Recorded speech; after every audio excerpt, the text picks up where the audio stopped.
Crazy Horse 18, have individuals with weapons. 4 radio. Rio Bands 14. Yep, he's got a weapon too.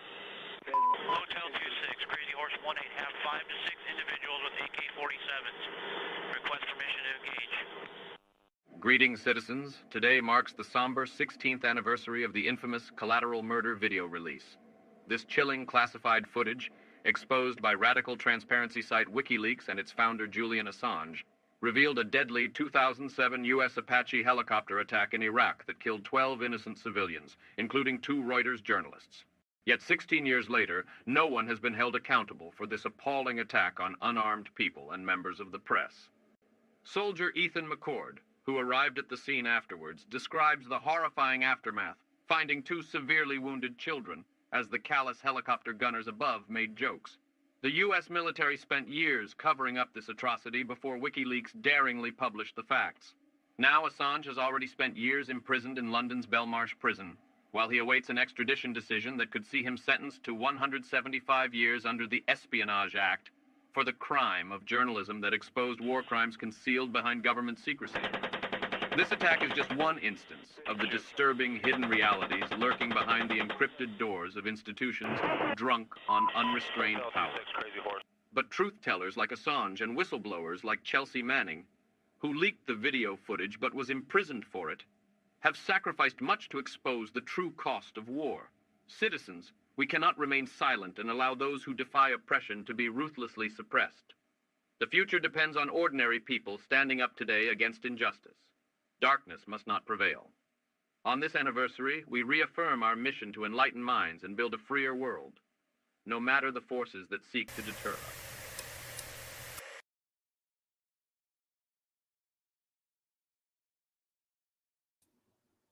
Hello, good morning, everyone. My name's Amber King. You're watching, hopefully, a special event. We are waiting for it to kick off at the moment. It has not. We hope to be bringing you live from Berlin. Let's make me tiny here. Yeah, we've got a special event I was asked to put out, and we are really hoping to be able to show this very shortly. So let me bring this in.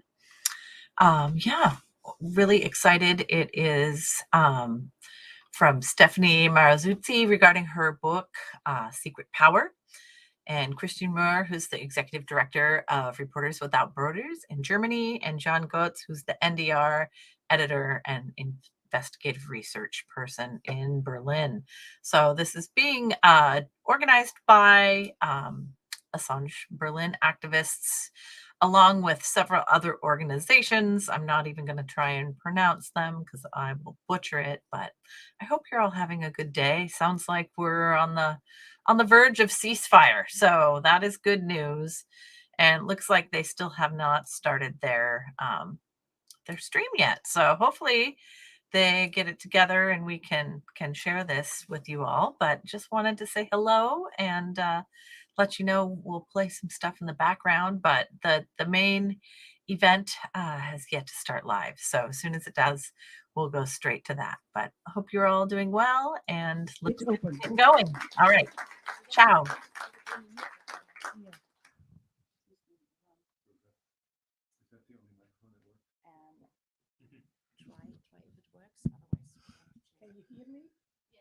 Can you? Okay.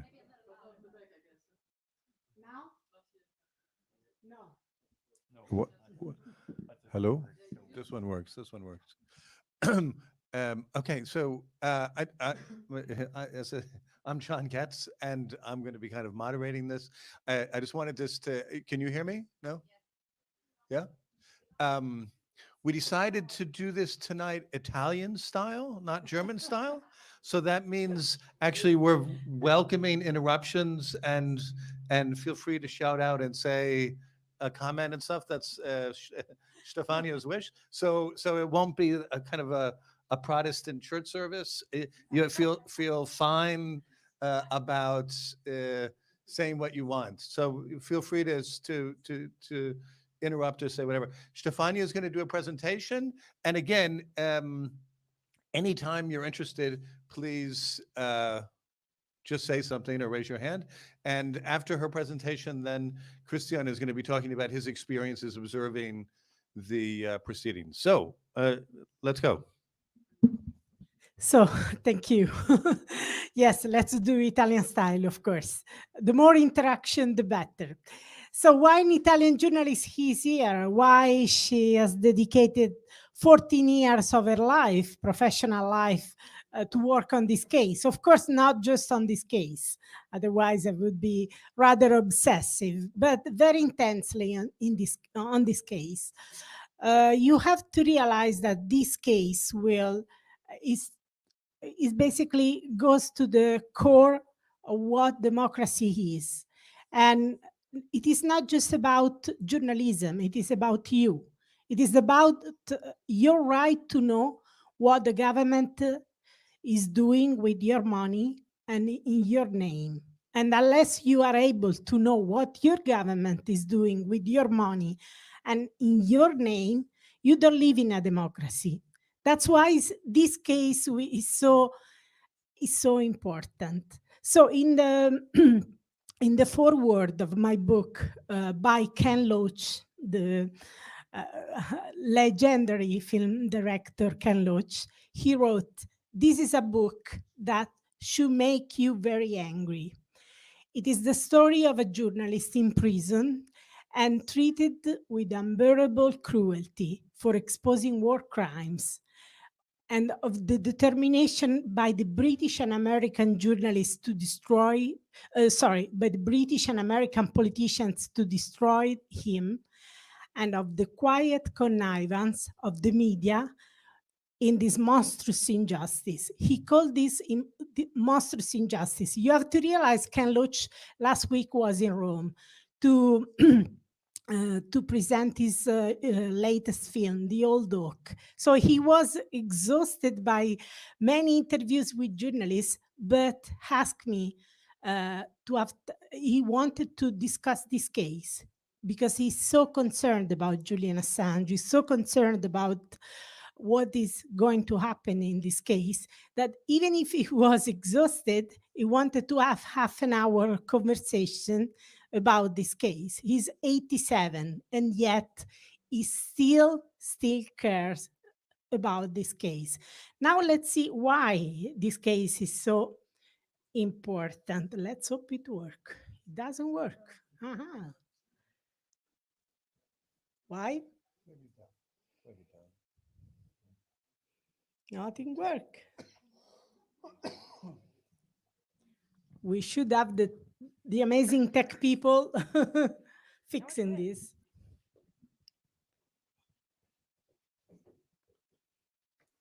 No, it's not the mic, it's a computer. It's the computer. Oh, it doesn't work. It doesn't work at all.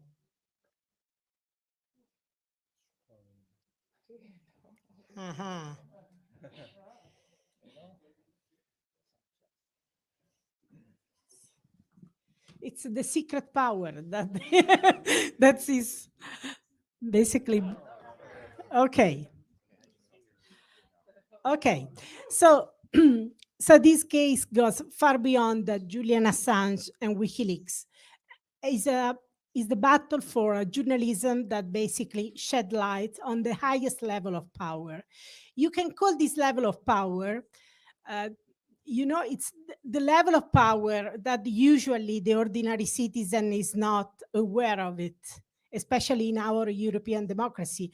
We are basically focused on the visible power. The politicians we can see in the newscast, the politicians who basically should work on our pension, health system, schools, university, education. So we care about this level of power because we perceive the impact on our lives, and most of the time we don't care about the highest level, the level you cannot see in the newscast, a level which is not perceived. You may say, well, I'm a teacher in Berlin, why I should be worried about the secret services? What's the role in my life? I'm a hairdresser, so why I should care about the secret services? Why they have an impact on my life? They do. They do decide, for example, if we spend 20 years in Afghanistan for doing we don't know what, and we don't have the money for the health system. At least in Italy, we don't have the money for the health system. We don't have money for the pensions. And yet we spent 20 years in Afghanistan, spent almost 9 billions, and we were suspected of paying kickbacks to the Taliban. It was not even enough that we spent so much money. We had 53 dead, 700 injured soldiers, but we were even suspected of paying kickbacks to the Taliban. So this level of power has an impact on our lives. We don't perceive it because it's not so visible. It's not so in the newscast. It's shrouded in secrecy. It's shrouded in secrecy, and this secrecy is not about protecting citizens. It's not about protecting the security of citizens. Most of the time, the state secrecy is abused to protect state criminality and to make the state authorities unaccountable to the people. So people they cannot challenge this level of power because they have no information about how this level of power works.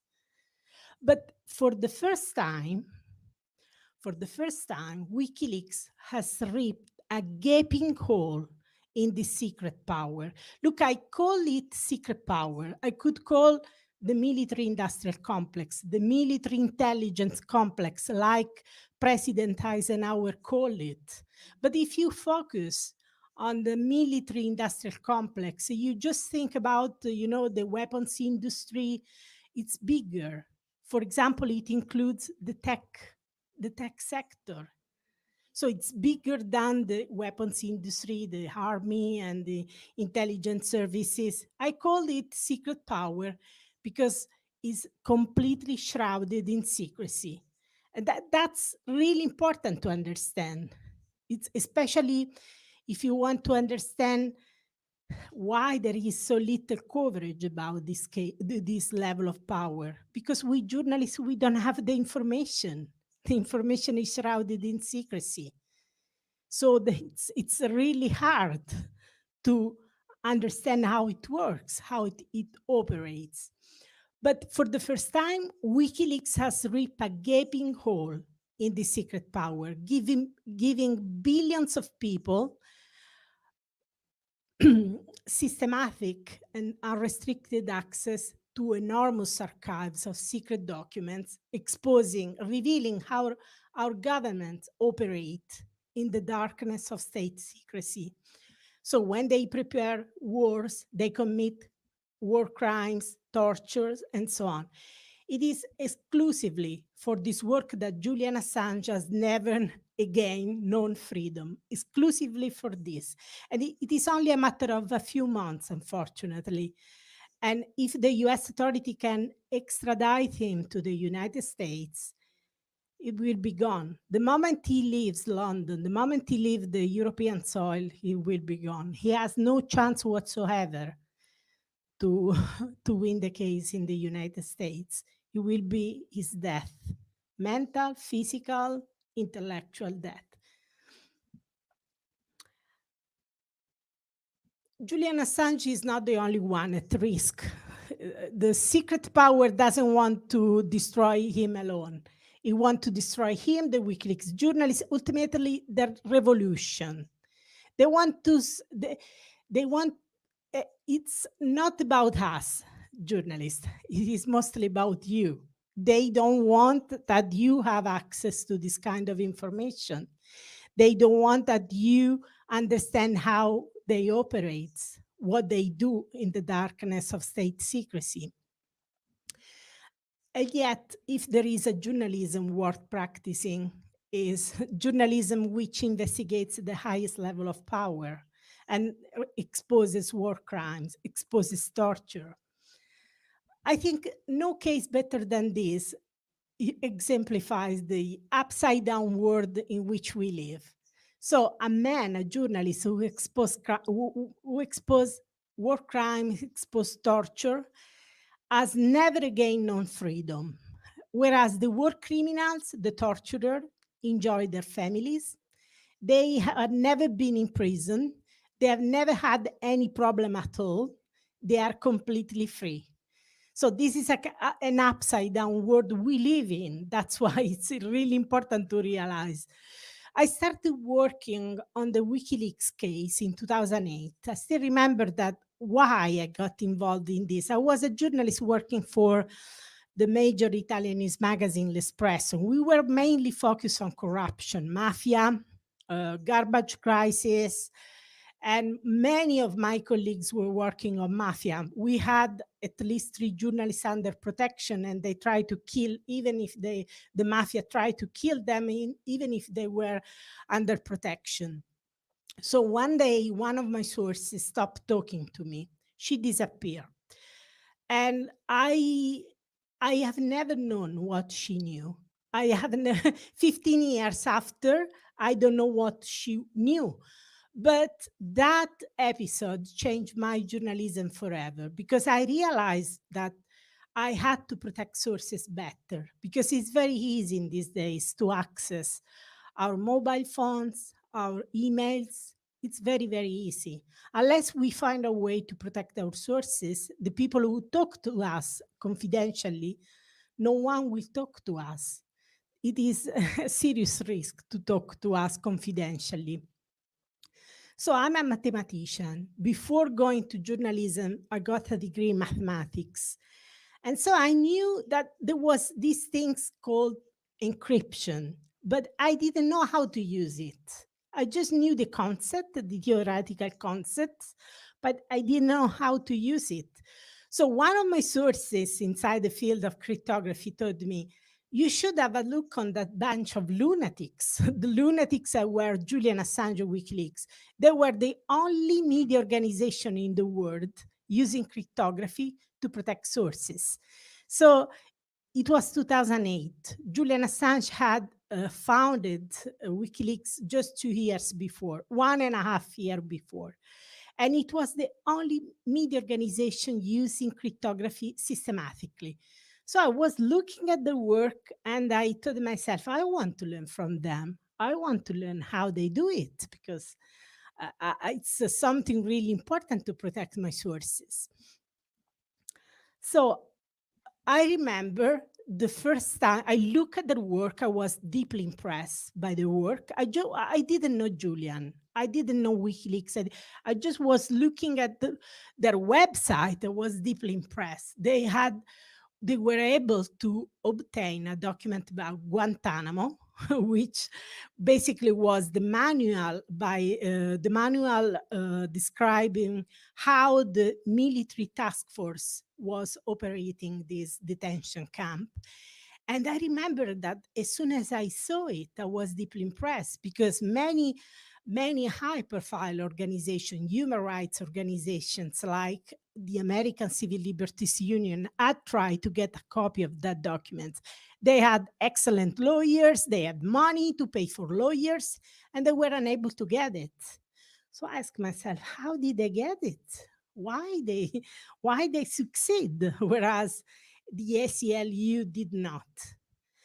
And I was impressed, not just because they had obtained that document, but also because I had the courage to publish it. Even if the Pentagon, the US Department, DOD, the US Department of Defense, which is a very powerful entity, I have been a journalist for the last 22 years, and I don't know a media organization which is not scared when it deals with the Pentagon. They have excellent lawyers. So when Julian and WikiLeaks received this email from the Pentagon asking them to remove the documents from their website, they said no. So for me, it was amazing to see that there was a media organization willing to publish a document, even if the Pentagon had asked to remove it. Those were the years after the 9/11, where the media were very timid. They were reporting what the secret services were telling to the media. Of course, there were many good exceptions, but in general, those were very bad years. So for me, this media organization, which was challenging, which was aggressive, was a glimmer of hope in those dark days. So I started looking at their website, but one night they needed me. So they called me in the middle of the night. I remember it was July 2009. It was very hot and sticky night in Rome. And my phone was ringing, ringing in the middle of the night. And I wake up, went to the phone, and I heard the voice saying, "We are WikiLeaks. You have half an hour. You have an hour to go to your computer to download this file because we will remove it because it can be intercepted by others. So you have to download it. And we need an Italian journalist because it is an Italian file. We think is genuine. However, we would like an Italian investigative journalist working on it."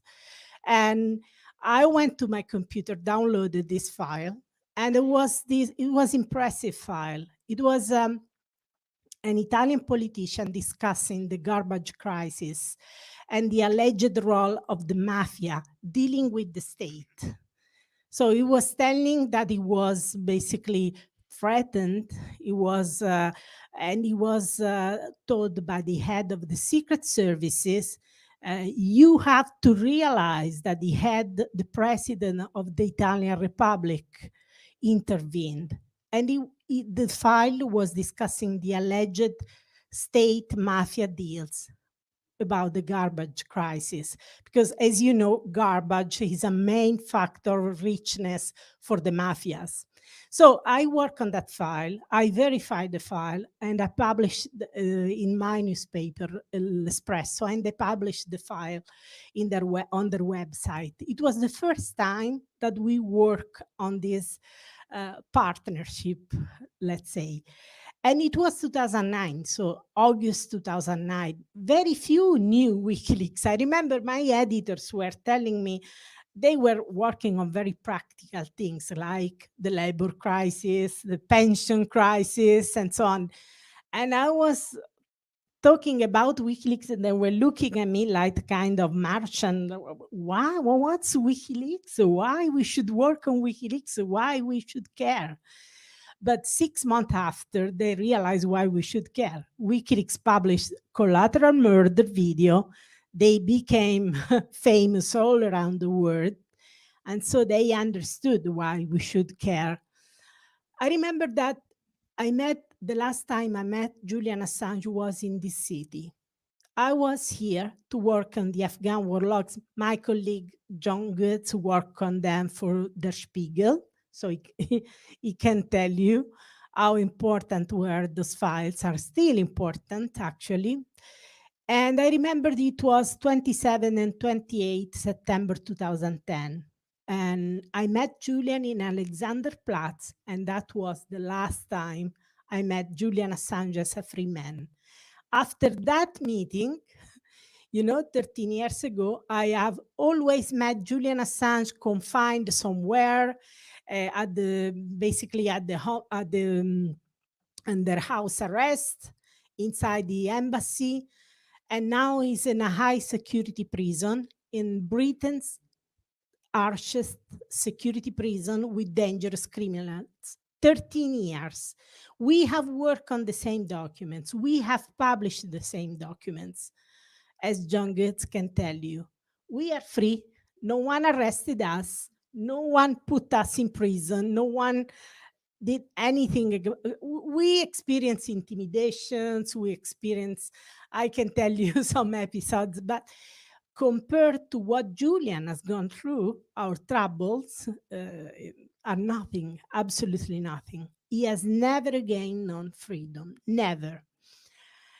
So in 2015, after he has spent 5 years confined in the embassy and initially under house arrest and then in the embassy, I realized that no one had tried to get the documentation about this case.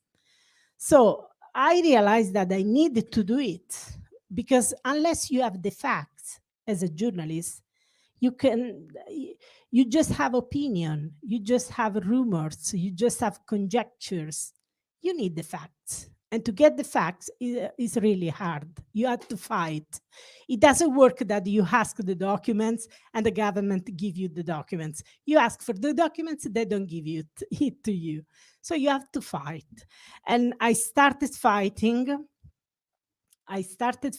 in 2015 against 4 governments: the United States, United Kingdom, Sweden, and Australia, to get the documentation. I'm still fighting since 2015. I had to establish a team of lawyers representing me to try to get the documentation.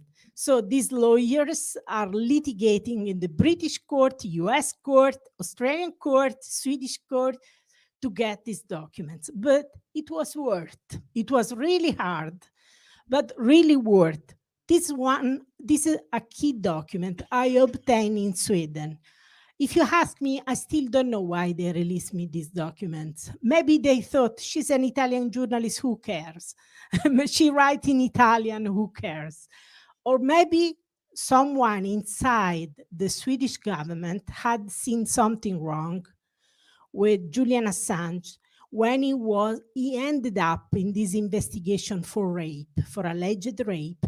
Maybe someone inside the Swedish prosecution authority had understood that there was something wrong, because Julian has been kept under investigation for rape for 9 years without any charge, without any decision to charge him for rape or for dropping the investigation. So everything was paralyzed. I remember there was an Italian prosecutor. We have excellent prosecutors. They are well trained with mafia, so to fight mafia. So this Italian prosecutor told me, so why this case doesn't make any progress? Why there is such a legal paralysis? He asked me. And I said, there is this legal paralysis because the prosecutors, the Swedish prosecutors, don't want to fly to London to question him and to decide whether to charge him for rape or whether to drop the case. And he said, it doesn't make sense to me. We went to Brazil to question very dangerous mafia people, and they cannot fly from Stockholm to London, 2 hours flight, to question him and to decide whether to charge him for rape or whether to drop the investigation. It doesn't make sense at all. You should try to discover why they don't go there to question him. And I said, I have no sources inside the Swedish prosecution. Well, it's up to you how to do it. So I use the only tool that you can have, the freedom of information. It is basically the only tool we journalists have to ask the government for documentation. And they immediately realized, they immediately released me 226 pages of documents. And these documents is the key. These documents reveal that it was the UK authority at the Crown Prosecution Service, which is the prosecution authority for England and Wales, that basically told the Swedish prosecutors, don't come here to question him. Question him only after extradite him to Sweden. So they created this paralysis that kept trapped Julian Assange in London for 9 years. You can see the same documents. This is the very same documents. On the on the left, it was released to me by Sweden. On the right, it was released to me by the UK. It's the very same document. So that's why I show you, to make you realize the difference between governments. And not only this, but because you always need a strategy. So my strategy was, if I can get documents from Sweden, which is a very open jurisdiction compared to the UK, I can use whatever I get as a pick lock to get more documents from the UK, which is a close jurisdiction, and it worked. It worked. I obtained the documentation providing evidence that it was the UK Crown Prosecution Service creating, trapping Julian Assange in London. You know, the Swedish case is closed. He was never charged. They kept him in limbo for 9 years without ever charging, without doing anything at all. However, the Crown Prosecution Service is still the key authority. It's the Crown Prosecution Service in charge of the current extradition to the US.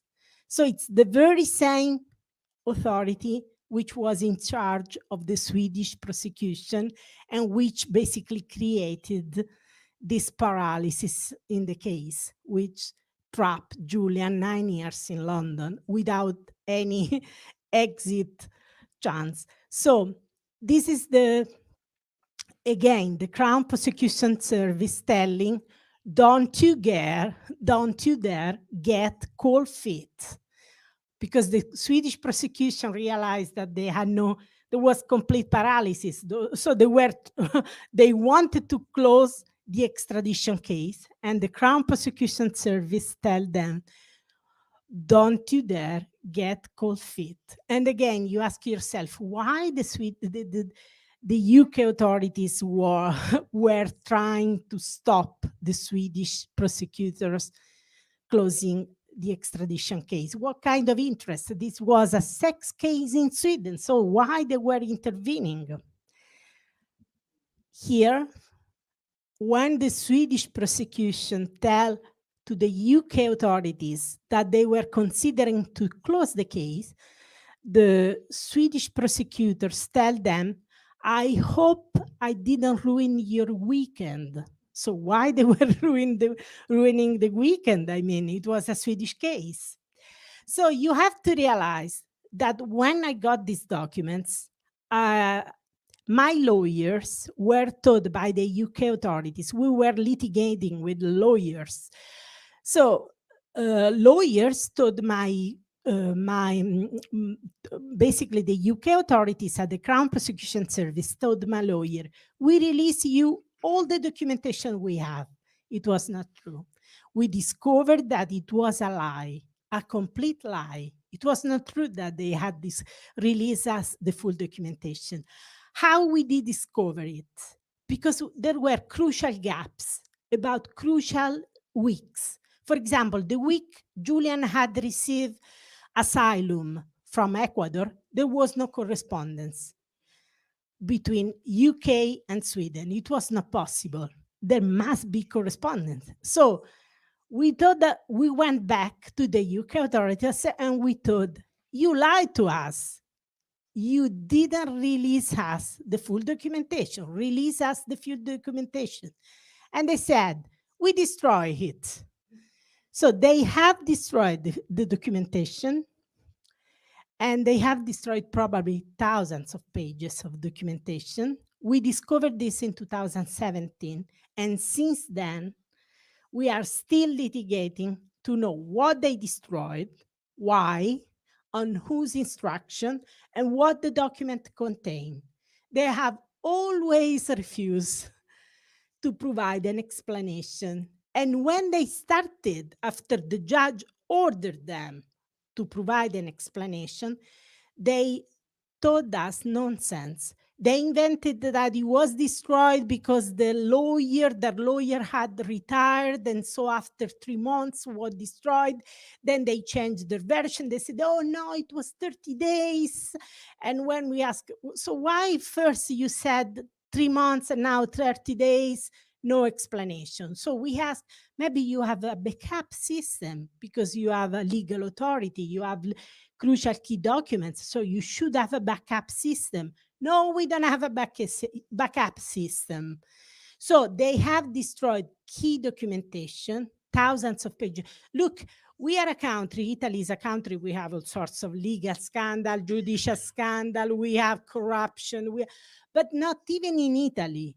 Not even in Italy, we ever had a scandal in which the public authority in charge of the prosecution destroyed the documentation. We had this documentation that maybe disappeared, or there was an arson or flooding or whatever, but we never had the scandal in which the public authority itself destroyed this documentation. So a month after I discovered the destruction of documents, I went to the embassy to discuss this with Julian Assange. This is what happened to my phone. It was secretly opening too. We don't know who did it. John Goetz will tell you more, because we were under surveillance, we were spied, and someone opened my phone a month after I discovered the destruction of documents by the UK authorities. And not only UK destroyed key documents, even Sweden destroyed the full documentation. So for 6 years, I tried to get the documentation. I told myself, well, UK destroyed it. However, Sweden should have a copy because it was correspondence between them. So even if one side destroyed it, the other side should have it. So I started insisting and trying to get the correspondence from Sweden, and no one was telling. They were insisting this documentation doesn't exist, and we said it does exist. You should release to us. For 6 years, they didn't provide an explanation. And finally, we discovered that Sweden has destroyed the documentation. We are talking about thousands of pages, thousands of legal documents completely destroyed by both sides. Clearly, it stinks. It stinks.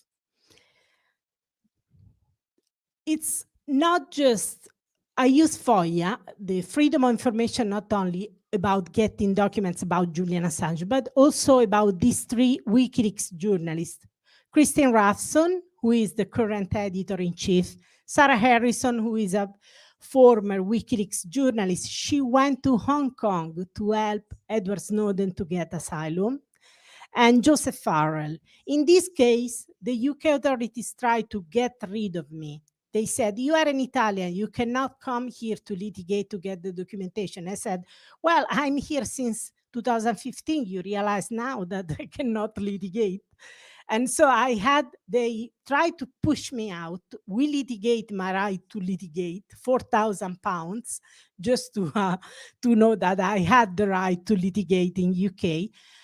They didn't release any document about them, but we discovered key information even if they didn't give us any documents. For example, we discovered the role of the Scotland Yard Counter-Terrorism Center in investigating these 3 journalists.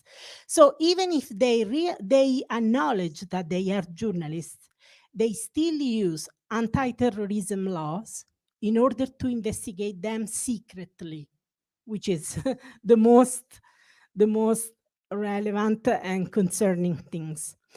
So you have to realize that in US, I'm also trying to get this documentation, and the legal fees have reached $100,000. They are trying to deny me the release of this documentation. Why? What they have to hide? If it was normal documentation, ordinary correspondence, they would have released it. Clearly, these documents contain evidence that they have gone after Julian Assange from the very beginning. Now, of course, he's in prison. But from the very beginning, they were determined to crush him just for exposing these war crimes, just for exposing this state criminality. But there is no democracy without the right to know. There is no democracy, absolutely.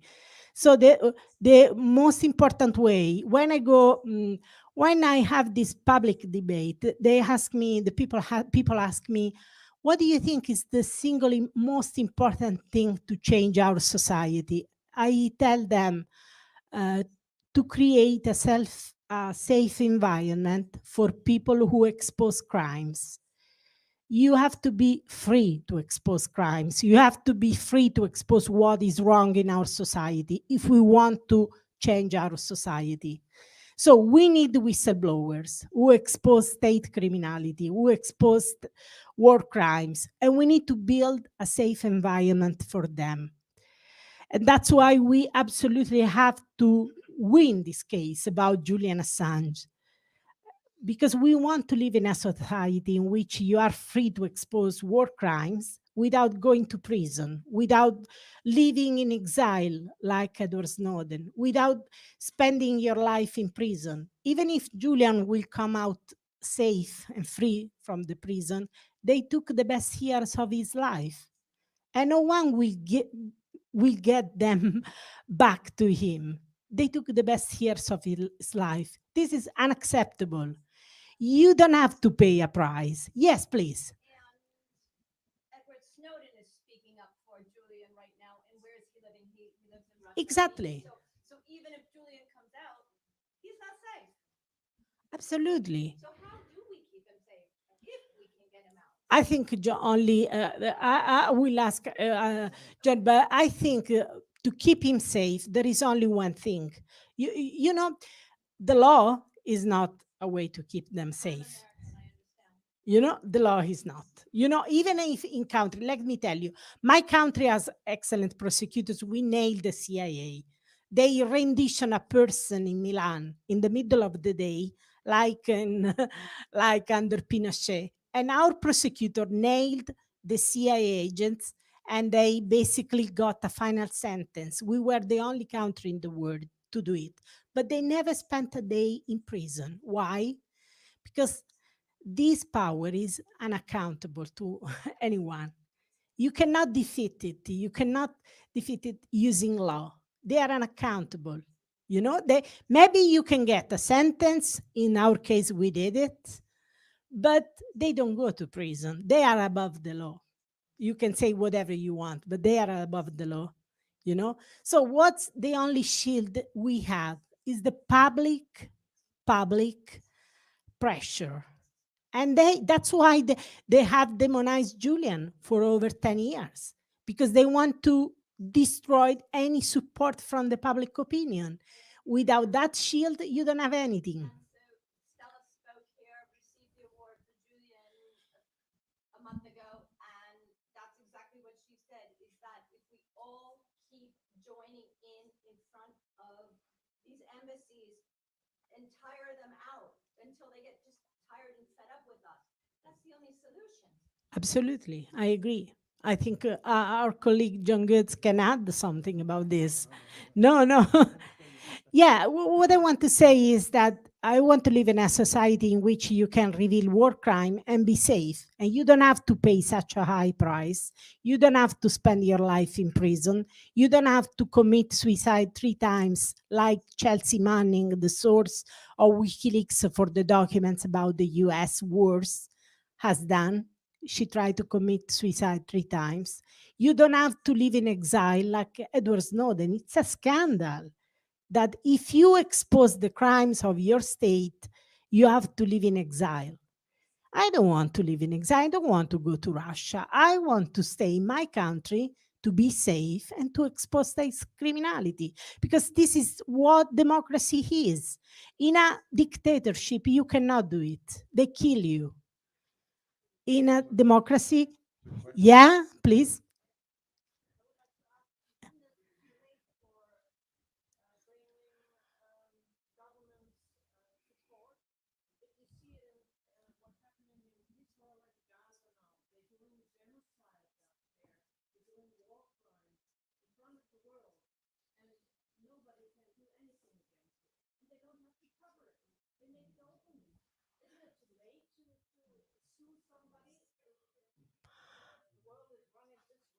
I don't think it is. We absolutely have to make them answerable to the law. They have to be accountable. Absolutely. That's why we fight. We absolutely want to win this case. Absolutely.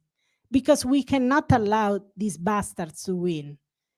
We cannot allow these people who commit war crimes to win this case. They absolutely want to win it, to send a message to everyone so that we we shut up, we stop, we are scared, we don't expose war crimes, you don't leak, if you see something, you don't say anything, and we journalists want report on it. But we absolutely have to win this case, because if we don't win this case, we go to a very dark place. We go to a place where we are not allowed to expose war crimes. I mean, it's really important to stop the society when the society goes to a dark place. We invented fascism. We have seen how fascism was about controlling the right of the public to know. Yes, please. I'm wondering why are the governments, for example, in the US so concerned that war crimes are getting like open for everybody, because Joe Biden himself said to Netanyahu, yeah, we made maybe mistakes in the wars we made. So why are they so concerned that the secrets get to know to or get like free to everybody? Well, they are concerned because this power, secrecy is a key feature of this power. So the moment you expose it, the moment you fight this secrecy, you expose their dirty secrets, they are in serious crisis. Otherwise, they wouldn't spend 13 years going after Julian Assange. You know, if they didn't perceive it as a threat, he and WikiLeaks and the revolution, not just he as a person, but the revolution as a threat, they wouldn't do it. But they have spent so much energies and time, 13 years. It means that they are terrified about this revolution. Please. Yeah, I think you need to use this. Yeah. So I'm going to ask Christian a couple of questions. So Christian, you're you were one of the people that had the responsibility or whatever the job of actually observing the trial in London, and I'm just curious if you can kind of, give the audience a sense of what was your sense of the trial and the proceedings.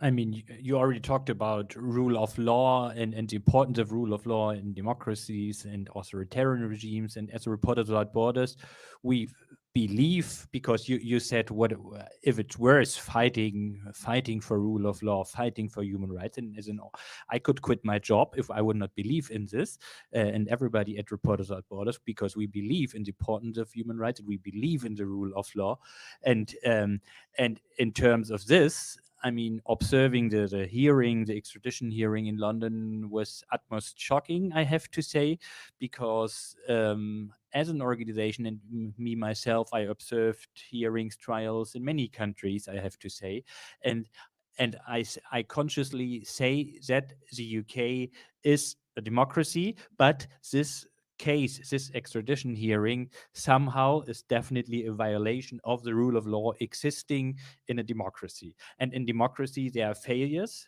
And I think this one we cannot accept, as in Germany, there are failures in rule of law.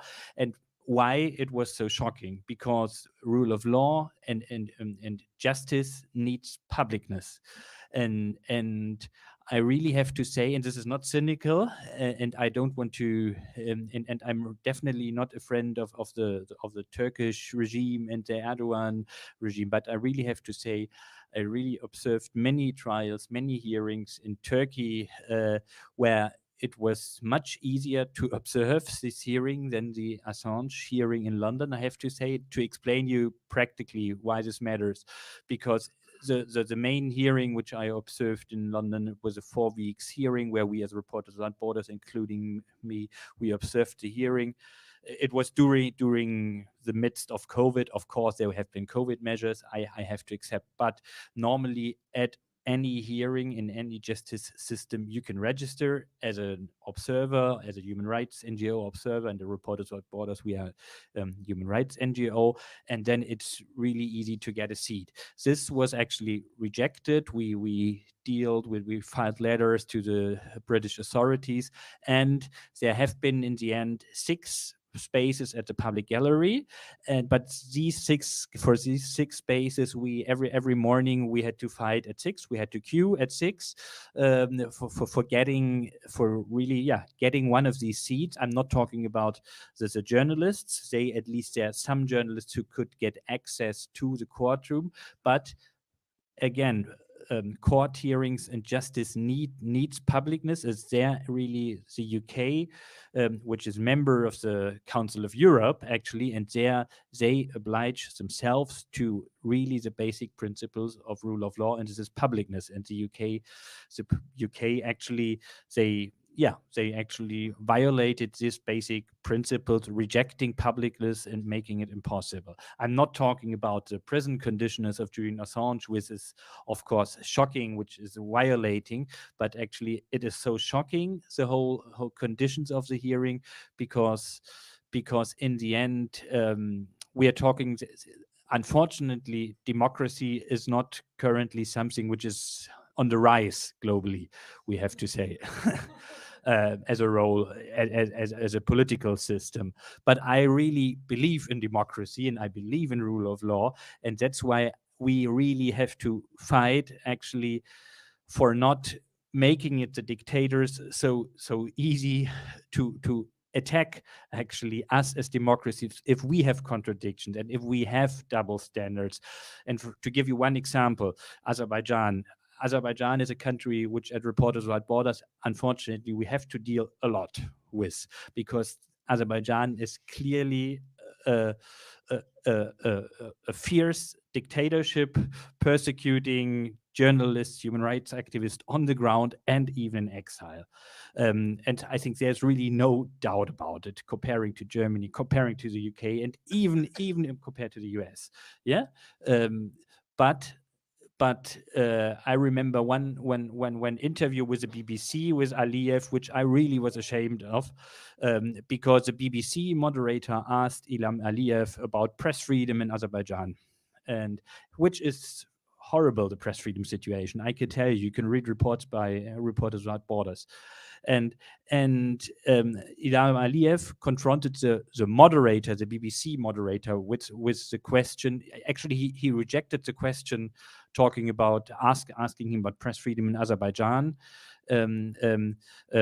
Rejected to answer this question, asking the moderator of the BBC, you don't have to write me about press freedom in Azerbaijan, because you have the case of Julian Assange. First of all, he did not understand the concept of press freedom, that a moderator is asking press freedom and is not a representative of his country. But I was ashamed, actually, that a dictator, a clear dictator like Ilham Aliyev of Azerbaijan, was actually capable of asking this question to a journalist from a democratic country, and we should not allow dictators to ask these kind of questions, and we have to keep our own house clear. And that's why I think the whole hearing has been so shocking. It is, of course, it's shocking because it set so many precedents for press freedom globally if he would be extradited. But it's not only the case as such, it really the whole context and the whole circumstances of the case, which are so shocking, why it's so important, I think, to keep up the voice. Yeah, go ahead. Yeah. Sorry, my English is not so fluently, but I will try to ask a question to you, Mr. Mihr. There are 2 items on your website. I would like you to change, if you can do that.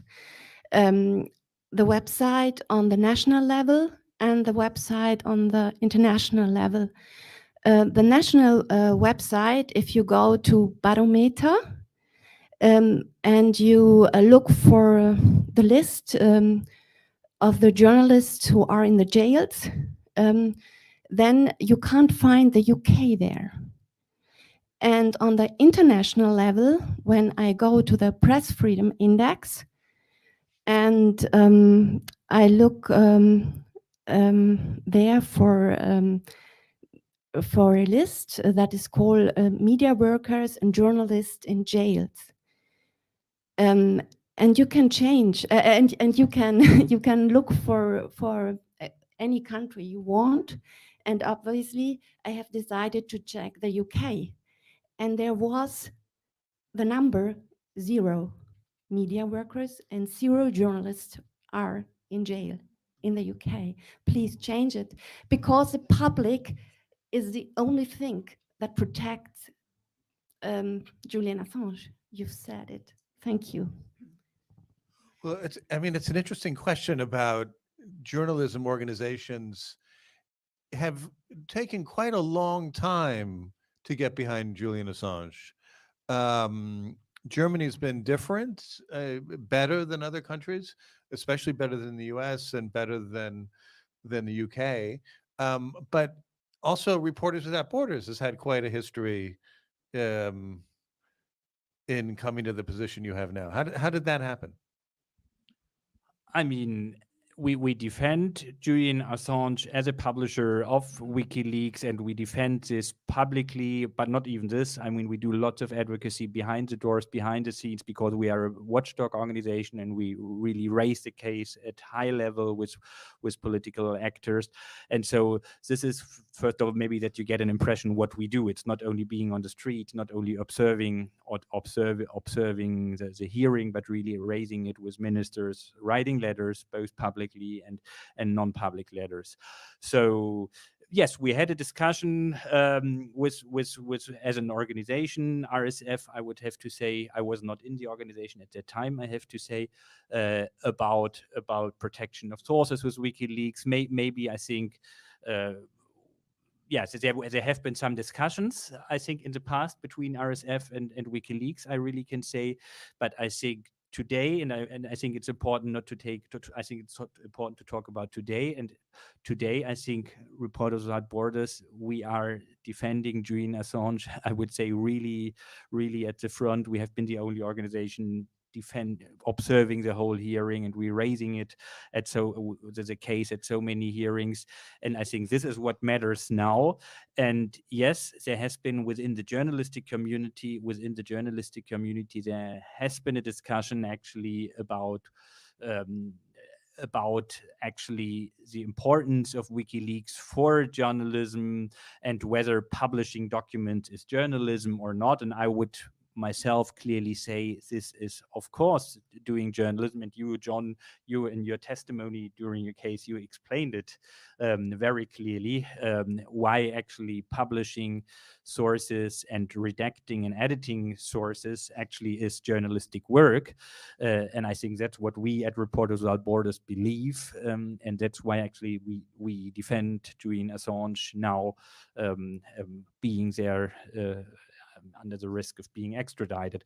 But second thing is why actually the journalistic community, as many citizens, I think maybe, and even many political observers maybe had some issues, one really has to say, is because, I mean, Niels Melzer, who maybe many people of you know, actually he explained it very good in his book. I mean, we all know about US disinformation, I would say, on some cases. And I think this disinformation on many aspects, I would say, was quite successful. Yeah.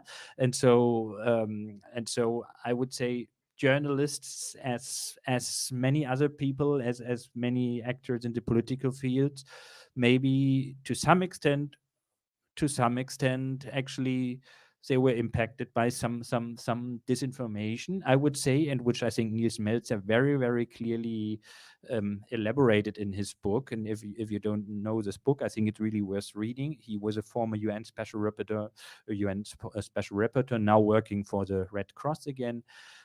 So I think I have the impression that the journalistic community, the journalism organization, and this is what you have been particular asking me, I think the journalism organization, I think there is no doubt about the importance of Julian Assange's case for press freedom, either be it Committee to Protect Journalists, being a Reporters Without Borders, being the main journalism labor unions. I think it took a while for many organizations, but I think now, at least on the organized level, I would say, of organizations, I think no organization really has any doubts. I'm not talking about the fact that there are still, whenever I comment on the case publicly, I still receive requests by journalists asking us supporters, even supporters of our own organization, why do you defend Julian Assange? And then I try to explain, but I mean, on the organizational level, I really have to say, I think you agree, you're nodding. I think I don't know any organization who did not understand actually the importance of the case, but it took a while. We have one more question. All right. Yes, excuse me. I just wanted to follow up on the question she asked. And since I'm the journalist, I fact-checked, and I did see that there is 0 people, like, basically in jail in the UK. I mean, journalists. And the reason I'm asking the question is not because I'm trying to put you on the spot.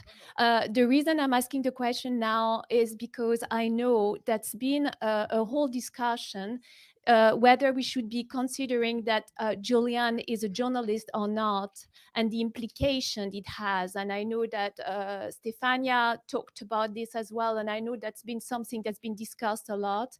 And I guess maybe that's the reason why your organization, RSF, doesn't mention at least one, journalist We mentioned detained. Julian Assange many times on No, our no, website. but on the website. Yeah, no. Let me Yes, explain that's it. what Let I me mean. explain it. Yes. Let me explain you. We mentioned him many times on our website. We mentioned him in our annual roundup as one of the people persecuted for doing journalism. But indeed, you're right. He's not on in our barometer. That is actually a discussion in the organization, and I will take this as a feedback again with me back, I can tell you. And yeah. So did you want to say? Yes, one of the reason why I spent so much time working on the book is precisely to document how it works, this demonization campaign has worked. So initially it was about putting lives at risk. And you see that after 13 years, there is not a single death. There is not a single person who was injured as a result of these publications. Then it was about the rape, and he was never charged for rape. Then it was about Russia, and we are seeing what Russia has done for him, nothing. Then it was about Trump, and we have seen what Trump has done. He has charged him.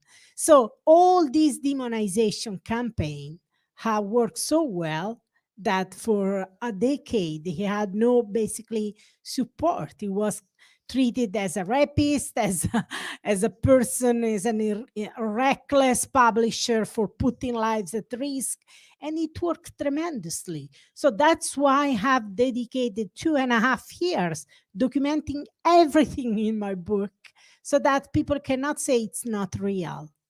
And no one has tried to file a libel case because everything is documented thanks to official documents, documents released to me by the UK authorities, US authorities, Swedish authorities. So they cannot say it's not real. And that's why it's so important. Unless you have the facts, you cannot win a case. Unless you have the facts. If you don't have the facts, you just have rumors. You just have opinions. You need the facts. And to get the facts is really hard. You have to work hard to get the facts. And once you have the facts, you have to work hard to educate the public. And that's why I put 14 years of work, of my journalistic work in this book together. Distilling has been very, very difficult, and to put it in a narrative way, it's written like a thriller so that people get involved, because they have done so much with so many resources to destroy him. That's at the end of the day, it was really hard, even for people like us who have been following the case, to understand the facts. That's why I have put everything in a book. They cannot say it's not real. And you need the facts to fight what this enormous, this monstrous injustice, as Ken Loach wrote in his foreword. This is a monstrous injustice. Absolutely. We have to win this case, because if we don't win this case, the consequences are gigantic for us and for you, for journalism. I just wanted to give an example of a myth that's really I just a little background about myself is that I was the person at Der Spiegel that worked with Assange directly back in 2010. There was a group of us, and I went over to London and met him in the absolute beginning days of that whole thing at the Guardian offices. Um, and I have a situation now that's really interesting to me when I talk to my colleagues, right? When I talk to people that I work with, including, people I work with closely. And that is, there is a very widespread belief that what WikiLeaks did back then was dump everything online, right? This word dump. And my guess is probably half the people in this room are under the impression that what WikiLeaks's model was to throw everything online and not do any editing about the material. I'm sure that that's probably the general sense of what they did. I should just tell you, as an eyewitness, right, as someone involved in all of the publications from 2010 until 2016 at Der Spiegel, and then at the Süddeutsche and NDR, at the so-called Rechercheverbund, right? WikiLeaks did a very systematic editing of all of their releases. In fact, with the Iraq war logs, for example, their editing was more complete than that of the Pentagon. Actually, there was actually a comparison. This idea, and it was quite interesting because I also was a witness in the case in London.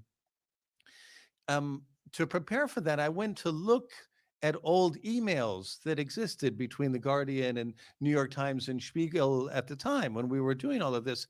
And there were all of these emails back and forth. Oh, Jesus, Assange is taking longer because he's got this, this correction process of going through the documents. Everything is being held up. There are all of these emails about, within the journalistic scene at the time, the people working on it, about how they were taking too much time to go through and edit out things that shouldn't be published. So it's just amazing to me, though, that even like people that I work very closely with, just even though they know me and know I'm an eyewitness, they look at me and they say, well, but what they do is dump everything online. And I say, well, wait a minute, what example do you mean? Right? And they dump everything online. It's almost like it's such a deeply believed thing, you can't even argue against it. I mean, it's so it's you can say, well, hey, no, I was there, I saw this. It doesn't work. It doesn't change. Anyway, sorry to blab on. Yep. You've been waiting, yeah. Thank you. No, that's perfect. And I want to go back to what Stefania said about us keep fighting. So I have one question. It's a yes or no question. So along with tweeting on X now to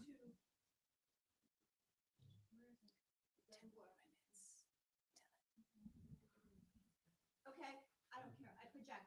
So if we are to do something, sorry, to about fighting, then on X, formerly Twitter, we can tweet Sunak, Albo, Portas. My question is yes or no, should we, including, drop the charges to Sweden as well? Because we've been storming on X now, just constantly, free Assange now, whatever. I think this is helpful. Is this something we should ask, focusing towards Sweden as well?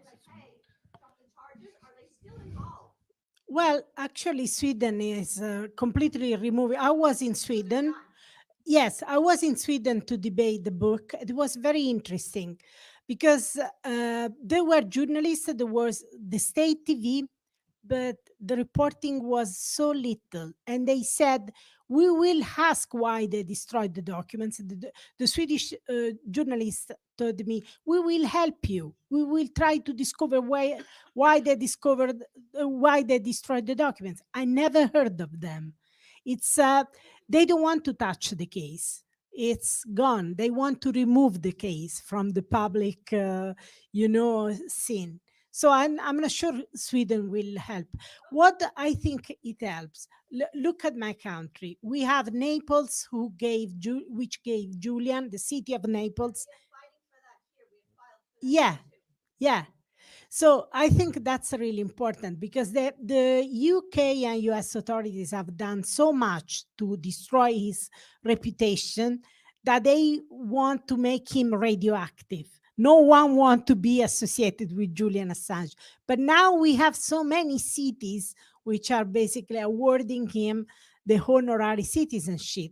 So they cannot ignore this. So I think this is something helpful.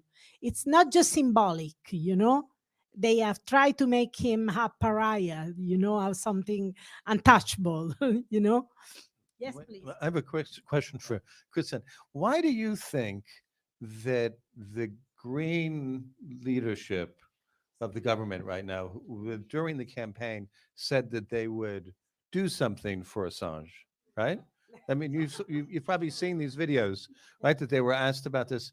Why is it, do you think, that they haven't done anything? Well, first of all, it's not only the Greens in the government. We have three parties in government, and even the Social Democratic Chancellor. We asked him to raise the case, and so it's totally fair to talk about the Greens. But I think we should not forget that there's two more other parties in the government, and a chancellor from another party. But I think that's an interesting thing. Once parties being in an opposition turn to government, somehow bureaucracy, strong bureaucracy starts to work. And within the administrations of German government, as with other governments all over the world, somehow there is, they are just annoyed, I would say. The whole Foreign Office is annoyed still about, I would say, if you talk to diplomats there, about the cables of WikiLeaks, because actually these publications revealing actually how diplomacy works all over the world. And I think this was journalistically, of course, relevant because we learned a lot about how diplomacy works. But I think the whole diplomatic apparatus of here, both in Germany and the US, is just, yeah, they are annoyed, and I think this is actually bureaucracy. Bureaucracy works, and I think actually the ministers, they somehow, and you asked specifically now for the Green Party, for the German Foreign Minister Annalena Baerbock. She, of course, for other reasons, I think they want to have a close transatlantic relationship, and they have the fear actually that talking publicly and being more outspoken about the case of Julian Assange would risk actually the good transatlantic relationship. And we tell them, of course, and we not tell this publicly, but even behind the doors in our advocacy meetings, we tell them, I think your credibility is even higher if you talk about even with friends critically. And I think this is to some extent something which, to give you one example, the US, the United States, publishes, like Germany, every year a human rights report about human rights situations all over the world. And as does Germany as well. Germany publishes a human rights report about the situation of human rights in other countries. This year it has been published in April or so. And the German government somehow has the attitude not to criticize friends, not EU countries, not the US. Whereas the US embassy here in Germany, they ask us from time to time when they draft their human rights report about other countries, what do you see critically in Germany? And they publish in the human rights chapter critical remarks about Germany. And there are, of course, things which you can criticize in Germany, even if we have a democracy. But I think every democracy needs criticism. And I think this is a somehow rare attitude of, or rare practice. But I think it's our role as a watchdog organization, Reporters Without Borders, to remind any government that double standards in the end are weakening your defense of democracy. But I think it's not only the foreign minister, it's the chancellor and several parties. We have a comment, yeah.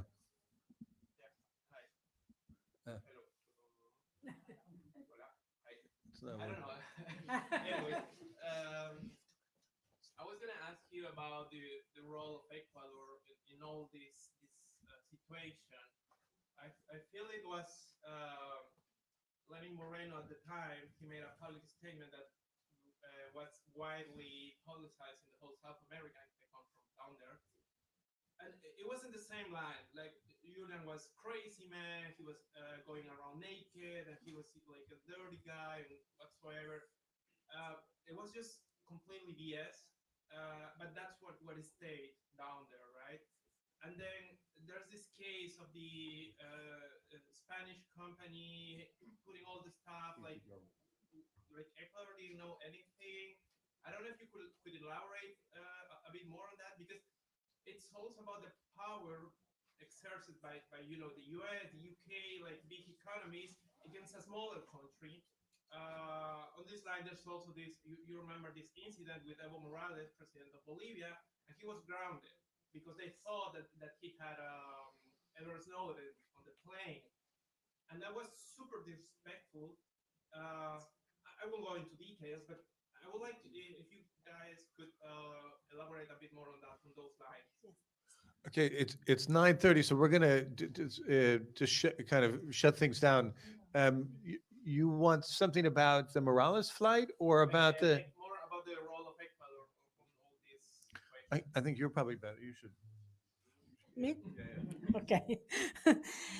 So Ecuador at the beginning upset Ecuador under Rafael Correa at the beginning upset the UK and the US government because it dared to give asylum to Julian Assange. And you can imagine a small country upsetting these big powers. How you dare to challenge us? We are we are the UK, we are the US, we control the world, and you dare to give asylum to him. They were upset. They were absolutely upset. But at the same time, Correa stick to his, it really, he has protected Julian for 8 years at the end of the day. There were problems. It was far from ideal situation, but Correa protected him. So it was when Correa left that the Lenin Moreno was clearly didn't want to upset the US, didn't want to, he didn't understand what Julian was doing, what WikiLeaks was doing. He didn't care. He didn't have any,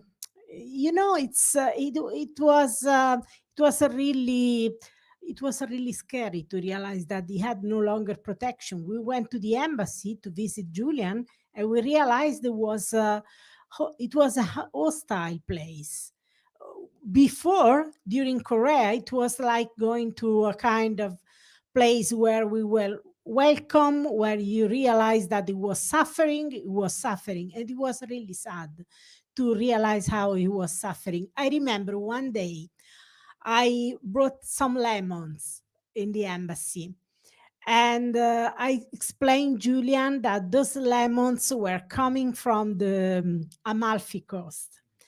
And I saw Julian that was closing his eyes, and I asking, "What are you doing?" And he said, "I'm trying to remember how it was to be close to the sea," because he had never, he had spent so many years confined in that small room that he couldn't remember how it was to be at the sea and to see the fresh air, the sun, the light sun, and the sea. So it was really sad to witness this process, to see how his health was collapsing. We were reporting on it, but nothing changed. Nothing. It was really sad to realize how we were helpless and nothing happened. He tried to knock at the doors of the UN, and the UN helped him actually, because he ruled that he was arbitrarily detained. He tried to ask for assistance here and there. No one was helped to free him. He's still there. So it was really, really sad. And when Lenin Moreno came, it was hell. It was a very, I remember the last time I was in the embassy under Lenin Moreno. It was completely hostile. And I realized, I checked my mobile phone to understand whether the phones were working, because they use a system to block the phone communications to isolate Julian Assange. So I was checking whether my mobile worked, and immediately the guards came. So they were looking at us on real time, and they were because I had my mobile phone, and they seized my mobile phone. It was like to be in prison.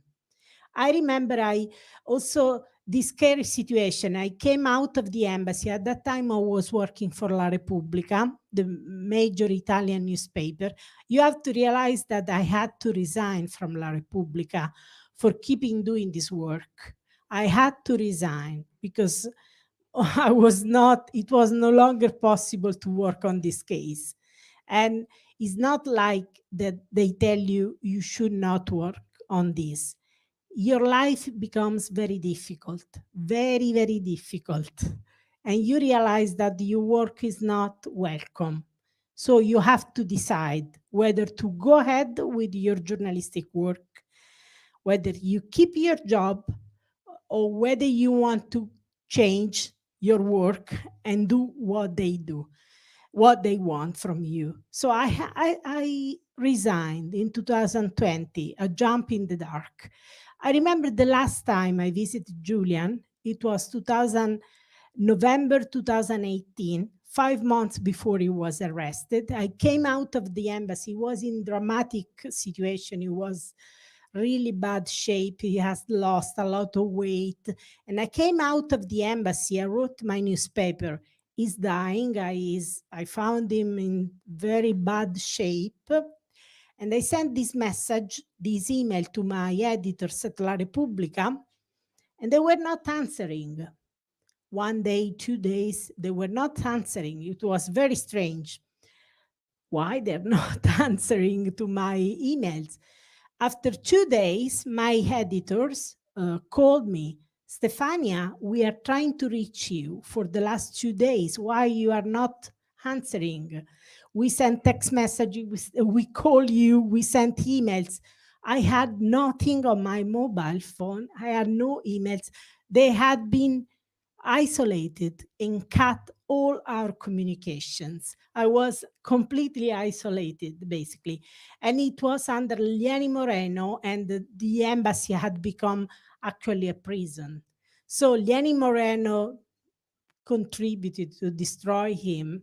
And of course, the UK authorities were very happy and were finally able to get Julian, because without the Ecuadorian cooperation, it would have been impossible. He was inside the embassy protected by asylum. They could not storm an embassy, of course. So Lenin Moreno, it would be very, very important to have the correspondence between UK, US, and Ecuador, and they are not releasing us. Not even a page of correspondence. Probably those documents are dynamite.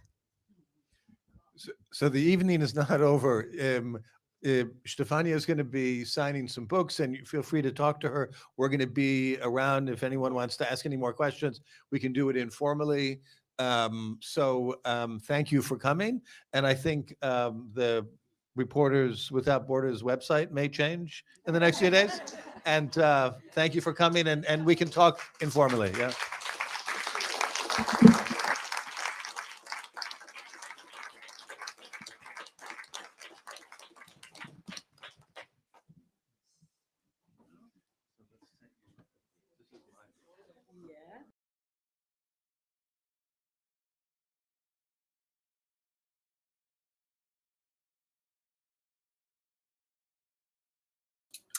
Again, thank you. We have been watching this wonderful discussion live from Berlin with Stefania Maurizi, Christian Mihr, and John Goetz regarding Stephanie's book, Secret Power, and the case for journalism here in the United States and abroad, and how we see that impacting war times and our journalistic freedoms. So thank you again. I hope you guys have a lovely holiday, and we'll be bringing you more events.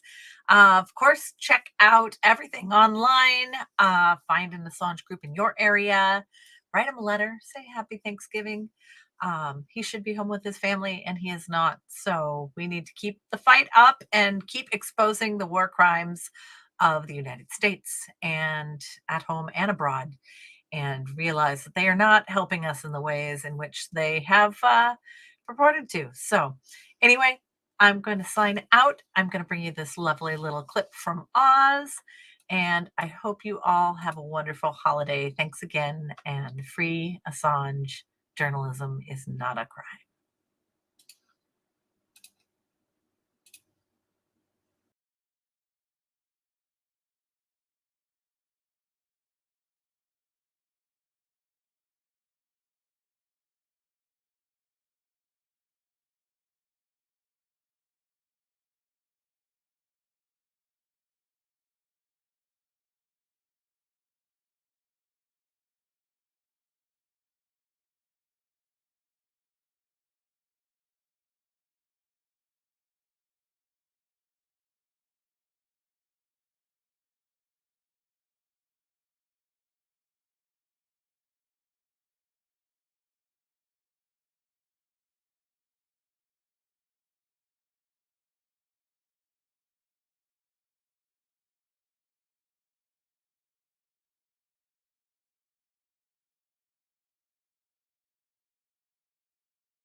No more tears, no more pain, 'cause you find yourself again.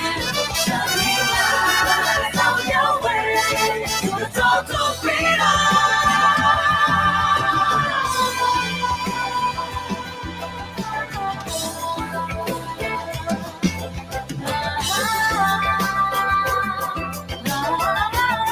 Justice back of love.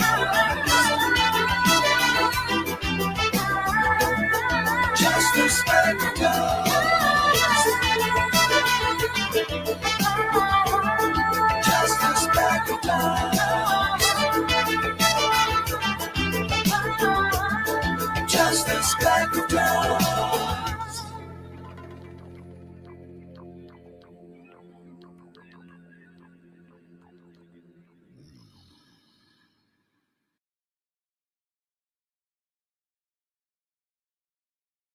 Fact that he's poisoned his own people. He doesn't believe in the worth of each individual. We must do everything we possibly can to stop the terror. Now watch this drive. When are you going to apologize for the million Iraqis that have died because you